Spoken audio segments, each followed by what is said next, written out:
మీరు ఇందాక దేవుడిని నమ్ముతున్నాను అన్నారు. ఇప్పుడు చెప్తున్న స్టోరీస్ థియరీస్ అన్ని నేను అదే చెప్తున్నా.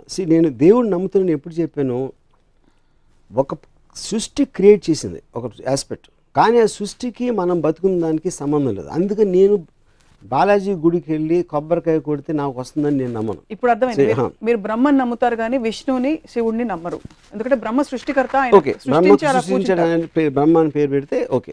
యా, విష్ణువుని శివుడిని నమ్మరు. అంటే ఒక ప్రిజర్వర్, ఒక డిస్ట్రాయర్ లాంటి ఒక రెండు మైథలాజికల్ క్యారెక్టర్స్. ఇప్పుడు అదే మీ మైథలాజికల్ క్యారెక్టర్స్ అనేది కరెక్ట్ వర్డ్. అది ఎలిమెంట్స్. ఇప్పుడు నాకు స్వామి అయ్యప్ప ఉంది. ఇప్పుడు విష్ణువు ఒక దేవత రూపంలో వెళ్ళి వాళ్ళు ఆ మర్దన చేస్తూ ఉంటే తనని చూసి మోజుపడి శివుడు had sex with that. That is Ayyappa story what I heard, you know. So అంతకన్నా రిడిక్యులస్ ఎలిమెంట్ అని దాన్ని చూసి, అంటే ఇప్పుడు మీరు ఏదైనా చూడండి దేవుళ్ళ స్టోరీస్, మీరు డీప్గా వెళ్తే మీరు అసలు ఆశ్చర్యం వేసేస్తుంది. అసలు అలాంటి అంటే వాళ్ళకి తెలుసా తెలియనా అది ఇగ్నోర్ చేస్తారా. ఇప్పుడు బాలాజీ స్టోరీ ఉంది. ఓకే, బాలాజీ వచ్చే ముందు ఇంకొక చిన్న ఎగ్జాంపుల్ చెప్తాను. నేను ఒక ట్విట్టర్లో ఒక ట్వీట్ పెట్టాను గణపతి టైంలో.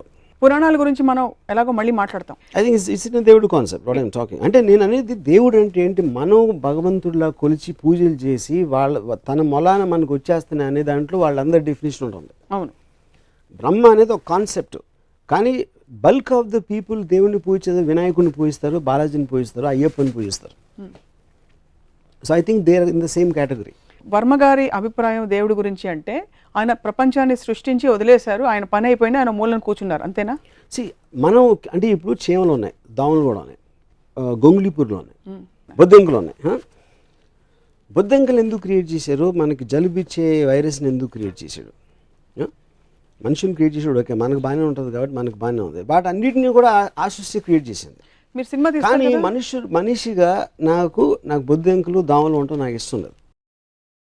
కానీ సృష్టి క్రియేట్, ఎందుకంటే నాతో సంబంధం లేకుండా తన ఇష్టం వచ్చినట్టు రకరకాల జీవరాశిని సృష్టించి పడేసాడు దేవుడు. ఓకే, సో అప్పుడు ఆ దేవుడికి నన్ను ఒక్కడనే బాగా చూసుకో, మిగతా అందరినీ పక్కన పెట్టేసి మిగతా జీవరాశులు అందరూ నాకు ఎందుకు అని కొబ్బరిగా కొట్టేస్తే నా పని చూసుకో అనే మనస్తత్వాన్ని దాని గురించి మాట్లాడుతున్నాను. సో ఇది భక్తులతో మీకు ప్రాబ్లం, దేవుడితో కాదైతే మీకు 100% మీకు భక్తులతో ప్రాబ్లం. రెండోది, మీరు జీవరాశులు ఎందుకు జలుబిచ్చే వైరస్ని క్రియేట్ చేస్తారంటే మీరు సినిమా తీస్తారు, కేవలం ఒక పోలీస్ని పెడితే సైకో మీరు సినిమా తీయచ్చు, మీరు సీరియల్ కిల్లర్ మీరు సినిమా తీయచ్చు. పోలీసులకు పని ఇవ్వాలంటే సీరియల్ కిల్లర్స్ ఉండాలి. కరెక్ట్. అలా మీకు పని పెట్టాలంటే, మనకు పని పెట్టాలంటే దేవుడు అన్ని రకాల జీవరాశుల్ని పెట్టి ఒక it's a play of various characters. You are speaking for him. What his intention is I don't know. You are putting words into God's mouth. Yeah. So, but it again still my answer stands for it. Whatever his intention is, he created. ఏది స్పెషల్గా చూడాల్సిన దాని అవసరం దానికి లేదు, at least ఆ ఉద్దేశం లేదని చాలా క్లియర్గా తెలిసిపోతుంది. లేదంటారా? 100%. ఎందుకంటే ఇప్పుడు ఒక సునామీ వస్తుందండి, అది ఏమి విచేస్తాను లేకుండా మొత్తం అన్ని రిలీజియన్ ఆడవాళ్ళని పిల్లల్ని అందరినీ చంపకుండా పోయింది. 2006లో 2.5 lakh పీపుల్ చచ్చిపోయారు. ఆ 2.5 lakh పీపుల్ ఒక కామన్ ఎలిమెంట్ ఆఫ్ ఉంటుంది అనేది నేను నమ్మను. దాని తర్వాత may their souls rest at peace అంటారు ఎవరు మనోళ్ళు. ఏది చేసింది యాక్ట్ ఆఫ్ గాడ్ అని లీగల్ డెఫినేషన్ ఉంది. Any kind of a natural calamity is called act of God. That is actual definition legally speaking. Okay, దేవుడు సృష్టించిన దాని వల్ల జరిగినది. అది జరిగినప్పుడు మీరు మీ మేనేజర్ తప్పు చేస్తాడు, లేకపోతే మీ గవర్నమెంట్ తప్పు చేస్తుంది, లేకపోతే మీ ఇంట్లో ఎవరో తప్పు చేస్తే మీరు ఇమ్మీడియట్గా కోపం వస్తుంది. దానివల్ల ఒక హామ్ క్రియేట్ అయినప్పుడు అంత పెద్ద హామ్ క్రియేట్ చేసిన దేవుడిని మాత్రం మీరు బ్లేమ్ చేయరు. ఎందుకు? భయం. ఎందుకంటే మీకు ఆఫీస్లో మేనేజర్ మారితే ఇంకోటి వస్తాడు, గవర్నమెంట్ మారితే ఇంకో గవర్నమెంట్ రావచ్చు, కానీ దేవుడు మారితే ఇంకెవడో రాలేడు. కాబట్టి ఆ ఒక్క హోప్ ఉండాలి. కాబట్టి భయంతో దేవుడిని మాత్రం ఎప్పుడు బ్లేమ్ చేయరు. సో నేను మళ్ళీ నేను చెప్పేది ఏంటంటే, దేవుడు అనేది క్రియేటర్, మీరు బ్రహ్మ అనండి, దేవుడు అనండి, ఏదన్నానండి, that is not to be debatable. Because ఏదో ఒకటి క్రియేట్ చేసి ఉండాలి. వాట్ ఎవర్ దానికి షేప్ ఉందా, ఫామ్ ఉందా, whatever the scientific origin అనేది, all of them are coming under one definition. నమ్మే వాళ్ళ గురించి మాట్లాడుతాను. So that is what I'm saying. I don't believe in the devotees aspect. వాళ్ళకి ఏం అర్థం అవుతుంది దాని గురించి. భక్తులు దేవుడితో పెట్టుకునే ఈక్వేషన్ మీద మీకు చిరాకేస్తుంది. చిరాకు is not the right word. I find it funny. మీరు ఎలాంటి ఈక్వేషన్ పెట్టుకుంటారు దేవుడితో? ఎప్పుడైనా అసలు తలుచుకుంటారు? అబ్సల్యూట్గా. బికాజ్ ఐ స్ట్రాంగ్లీ నేను బిలీవ్ చేస్తాను దేవుడి స్కీమ్లో నేను లేను.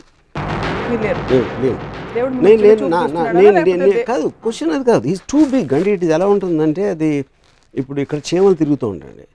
ఆ చీమలు మ్యాక్సిమం నేను నడిచేటప్పుడు నాకు కనిపించకపోతే తొక్కి వెళ్ళిపోతాను, లేకపోతే చీపుతో ఊడ్చేస్తాను. దానికన్నా నాకు చీమలకి ఏం కనెక్షన్ లేదు.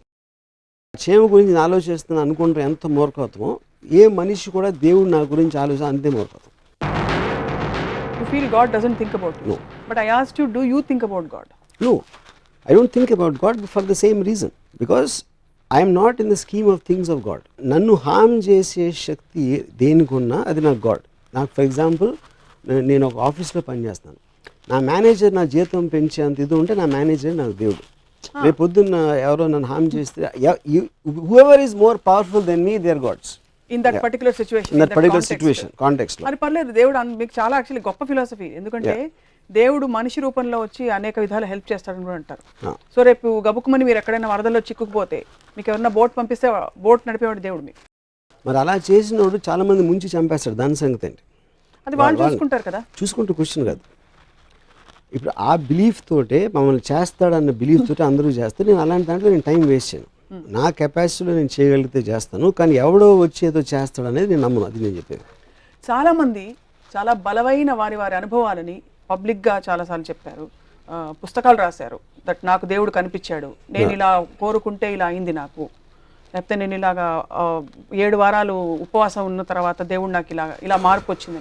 వాటన్నిటిని ఎలా ఎక్స్ప్లెయిన్? ఇప్పుడు మా కజిన్ ఒకడు నాకు చెప్పాడు, రామ అంతకుముందు నేను నమ్మేవాడిని కాదు, ఒకరోజు నేను సముద్రంలో ఈత కొడతా ఉంటే ఆల్మోస్ట్ చచ్చిపోయాడిని, లోపల కరెంట్ లాక్కి వెళ్ళిపోతుంది, మళ్ళీ సడన్గా ఏదో మిరేకిల్ జరిగి నేను బయటకు వచ్చేసాను, అప్పటి నుంచి భక్తుడిని అయిపోయాను అన్నాడు.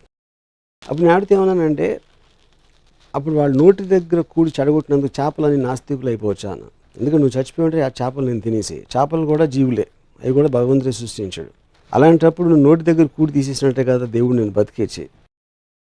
సో నీకు పార్షియాలిటీ చూపించి వాళ్ళకి అన్యాయం చేసినందుకు ఆ చేపలని నాస్తికులు అయితే కరెక్టా అన్న.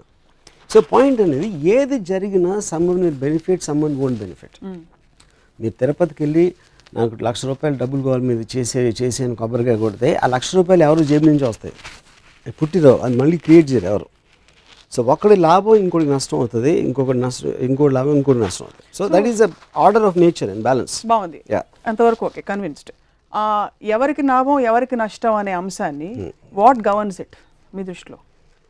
ఆర్డర్ అనే నష్టం అనేది మనం సెల్ఫ్ క్రియేటెడ్ దాంట్లో చేసాం. మనుషులు ఒక పర్టికులర్ టైంలో యానిమల్స్, దాని నుంచి ఒక ఫేజ్లో ఒక సోషల్ ఆంప్లెక్స్, చీమల నుంచి మనం complex and more advance form అవ్వచ్చు. ఒక సోషల్ ఆస్పెక్ట్లో రూల్స్ రెగ్యులేషన్స్ పెట్టుకుని సోషల్ వాల్యూస్, రిలీజన్ ఇలాంటి ఆస్పెక్ట్స్ తోటి మనం నిర్ణయిస్తాం మంచి చెడు, కష్టం నష్టం అనే అదే కాంప్లెక్సిటీ ఆఫ్ సొసైటీ.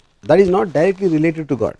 ఎందుకంటే జంతు జాతిలో బలంతో చంపుతాయి, దానికన్నా కాంప్లెక్స్ ఉండదు. కానీ ఇక్కడ మనకి వేరియస్ లాస్, కానీ లాస్ అంటే లీగల్ అంటలేదు, మనకు స్టిపులేషన్స్ ఉంటాయి, మనకు ఉన్న సోషల్ ప్రోగ్రామింగ్ ఉంటుంది, వాటన్నిటి మూలాల నుంచి మన ఆ ఆస్పెక్ట్ వస్తుంది. కానీ that is not directly related.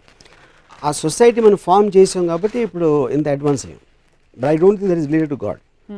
It's not related to God at all. అంటే నేను మళ్ళీ అంటే అదే, ఇప్పుడు యానిమల్స్లో ప్యాక్ యానిమల్స్ ఉంటాయి. ఒక యానిమల్ ఏమో దానం చదివి నడుస్తుంది, లోన్ యానిమల్స్. చీమలకు ఒక సొసైటీ ఉంటుంది, అలాగే తేనెటీగలకు ఉండొచ్చు, అలాగే మనుషులకు ఉండొచ్చు. రిలేటివ్గా మనుషులు చాలా అడ్వాన్స్ ఫామ్. కానీ అలాంటి ఎగ్జాంపుల్స్ అనేవి చాలా ఉన్నాయి, సోషల్ ఫార్మేషన్స్ ఆఫ్ క్రీచర్స్. ఆ ఆస్పెక్ట్లు చెప్తున్నాను. మళ్ళీ ఐల్ గో బ్యాక్. నాకు ఇంకా అర్థం కాలేదు ఒకటి, ఎవరికి న్యాయం జరగాలి ఎవరికి జరగకూడదు అనేది డిసైడ్ చేసేది న్యాయం అన్యాయం అనేది దాని గురించి నేను చెప్పేది. న్యాయం అన్యాయం అనేది నేను ఎక్కడో కొట్టుకుపోతున్నాను, నేను చచ్చిపోతే చేపలకు తిండి అవుతుంది. ఇప్పుడు పులి జింక వెనకాల పరిగెడుతుంది, జింకను పట్టుకోగలిగితే తినేస్తుంది. అక్కడ అది ఉట్టి కేవలం కాదు, అది ఉట్టి కేవలం తన బలం. బలవంతుడు బలహీనుని చంపుతాడు అనేది natural order and Darwin's philosophy, the strong against the week. That's the whole point. ఎందుకు అలా చూస్తే మరి చాలా కెలామిటీస్ లో మనుషులు కూడా పోతున్నారు కదా. అప్పుడు కెలామిటీ అనేది బలం, కెలామిటీ అనేది టైగరు, మనుషులు అనేది జింకలు కెలామిటీలో. సో ఇక్కడ coming back to this, so బలవంతుడు బలహీనుని చంపుతాడు అనేది నేచర్స్ లా. దాన్ని సోషల్గా మనం రివర్స్ చేసి రూల్స్ రెగ్యులేషన్స్ పెట్టుకున్నాం. దాన్ని గవర్న్ చేయడానికి వి క్రియేటెడ్ ఎ గాడ్. ఆ దేవుడిని క్రియేట్ చేసి దేవుడు ఇలా చేస్తే శిక్షిస్తాడు. ఇప్పుడు ఎందుకంటే మనుషులు శిక్షించట్లేదు, ఐ మీన్ తప్పులు చేసిన మనుషులు, పాపాలు చేసిన మనుషులు కూడా మనకన్నా బెటర్గా ఉన్నారు అని మనం చూస్తూ ఉంటాం ఎప్పుడు. అప్పుడు ఏమంటారు, వాళ్ళు ఏమి చేయలేరు కాబట్టి పైకి వెళ్ళాక దేవుడు శిక్షిస్తాడు. నువ్వు మంచి చేస్తే స్వర్గానికి వెళ్తావు, తప్పు చేస్తే నరకానికి వెళ్తావు అనేది కాన్సెప్ట్. సో ఈ గ్రూప్ కెలామిటీస్ లో ఇది వర్తిస్తుంది మీరు చెప్పింది. నేచర్స్ ఫ్యూరీ ఆర్ లేకపోతే ప్రకృతి It వైపరీత్యం is దేవుడి శాపం is bigger than this 200,000 people. ఇది of course anything more powerful. It's not about nature's calamity. Correct. ఒకే కెలామిటీలో కొంతమంది పోతారు, కొంతమంది బతుకుతారు. అవును. అది ఎందుకు జరుగుతుందంటారు అయితే? అది నేను అడిగిన క్వశ్చన్. అప్పుడు ఆ డిస్క్రిమినేషన్ ఎందుకు చూపించడం అనేది నాకు క్లియర్ కట్గా తెలియకపోతే ఏ బేసిస్లో నేను ఆ సిస్టమ్ని నమ్మాలి? అదే నేను అడిగిన క్వశ్చన్. ఓహో. సో బేసికలీ వీళ్ళందరినీ ఈ కారణంతో నేను చంపేశాను, వీళ్ళందరినీ ఈ కారణంతో బతికిచ్చాను అన్న క్లారిటీ ఉన్నప్పుడు ఇట్ ఈస్ లీగల్ సిస్టమ్. వీళ్ళు తప్పు చేస్తున్నారు కాబట్టి జైల్లో ఉన్నారు, వీళ్ళు తప్పు చేస్తున్నారు కాబట్టి ఉరిశిక్ష చేస్తున్నాం, మీరందరూ మంచిగా మిమ్మల్ని ఏం చేయట్లేదు అనే క్లారిటీ నాకు మామూలు మనిషి ఇచ్చినప్పుడు దేవుడు దానికన్నా ఎక్కువ ఇవ్వాలి. దేవుడు మనిషిని క్రియేట్ చేశాడు నాకు తెలియదు, కానీ మనిషి మాత్రం డెఫినెట్గా దేవుడిని క్రియేట్ చేశాడు. మనిషి ఎవరిని క్రియేట్ చేశాడు? బాలాజీని క్రియేట్ చేశాడు. పురుషులకైతే రంభ కౌగిళ్ళు ఉన్నాయి, ఆడవాళ్ళకి ఏముంటుంది? వాడు బ్యాడ్ స్క్రిప్ట్ రైటర్ అయితే ఆ గాడ్కి బ్యాడ్ స్టోరీ ఇచ్చాడు, గుడ్ స్క్రిప్ట్ రైటర్ అయితే బెటర్ బ్యాక్గ్రౌండ్ ఇచ్చాడు.